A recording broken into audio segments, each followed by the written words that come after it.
मनसे अध्यक्ष राज ठाकरे यांनी ज्येष्ठ निर्माणकार डॉक्टर आप्पासाहेब धर्माधिकारी यांच्या अलिबाग रेवदंडा येथील निवासस्थानी जाऊन सदिच्छा भेट घेतली। पुढील वाटचालीसाठी परमपूज्य आप्पासाहेबांचे राज ठाकरे यांनी घेतले आशीर्वाद।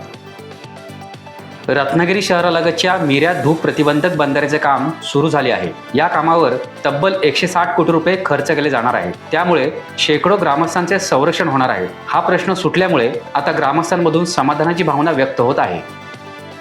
महाडचे आमदार भरत गोगावले यांच्या विकास कामांवर प्रभावित होऊन शिवसेना शिंदे गटात प्रवेश करण्यासाठी कार्यकर्त्यांची उडते झुंबड। लोणारी विभागात उबाठा गटाला पडला खिंडार। उसरघरवाडी नवघरमधील महिला भगिनींनी आणि कार्यकर्त्यांनी केला शिवसेनेत प्रवेश। पक्षात आलेल्या नूतन कार्यकर्त्यांचे आमदार गोगावले यांनी केले अभिनंदन आणि पुढील वाटचालीसाठी दिल्या शुभेच्छा।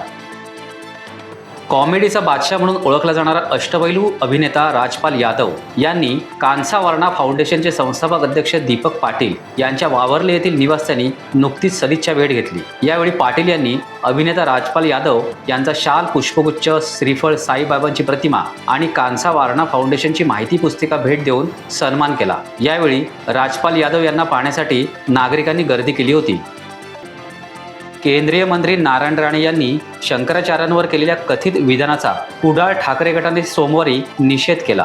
जिल्हा बँकेचे माजी चेअरमन सतीश सावंत यांनी तीव्र शब्दात प्रतिक्रिया व्यक्त केली।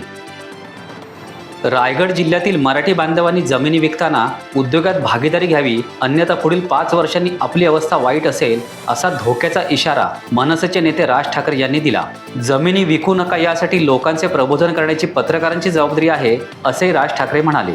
रायगड जिल्ह्यातील पत्रकारांशी संवाद साधताना परप्रांतीय धनिकांवर त्यांनी निशाणा साधला। यावेळी पक्षाचे उपनेते बाळा नांदगावकर, आमदार राजू पाटील, नितीन सरदेसाई, संदीप देशपांडे यांच्यासह पक्षाचे नेते उपस्थित होते। संगमेश्वर तालुक्यातील आंबेडखुर्द येथील रस्त्याचे काम कोकण रेल्वेच्या अधिकाऱ्यांनी बंद पाडले। पंतप्रधान ग्रामसडक योजनेमधून सुमारे 4.5 कोटी रुपये खर्चाचे हे काम मंजूर होऊन कामाला सुरुवात देखील झाली। मात्र कोकण रेल्वेच्या अधिकाऱ्यांनी काम बंद पाडल्यामुळे 6 वाड्यातील ग्रामस्थांची गैरसोय होणार आहे। उरणमध्ये आणखीन एका गोदामाला आग लागल्याची घटना घडली। तालुक्यातील चिर्ले गावाच्या हद्दीमध्ये असणाऱ्या एका कंपनीच्या गोदामामध्ये ही आग लागली। आगीचे कारण अद्याप स्पष्ट झाले नाही। काही दिवसांपूर्वी विंधणी येथील एका अनधिकृत गोदामाला देखील आग लागली होती। या आगीत गोदाम जळून खाक झाले। उरणमध्ये गोदामांना आग लागण्याचे सत्र सुरू झाल्याने आग लागली की लावली जात आहे, अशी चर्चा नागरिकांमध्ये होते। रत्नागिरीत सिव्हिल हॉस्पिटलजवळ भरधाव वेगातील व्हॅन चहाच्या टपरीला धडकली। या अपघातात वाहन चालक गंभीर जखमी झाला। वाहन चालक भरधाव वेगात होता असे सांगण्यात येते।